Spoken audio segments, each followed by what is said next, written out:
જામનગર જિલ્લાના લાલપુર તાલુકાના ખટિયા બેરાજા ગામ ખાતે ખાણ ખનીજ વિભાગની ટીમ દ્વારા દરોડો પાડવામાં આવ્યો હતો.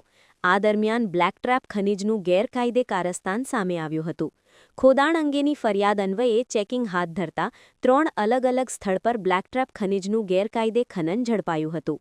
લાલપુરના ખટિયા બેરાજા આજુબાજુના વિસ્તારમાં ગેરકાયદે ખનન બદલ 3 એક્સ્કાવેટર મશીન, 3 ડમ્પર અને 2 ટ્રેક્ટર સહિતના મુદ્દામાલ જપ્ત કરાયો હતો.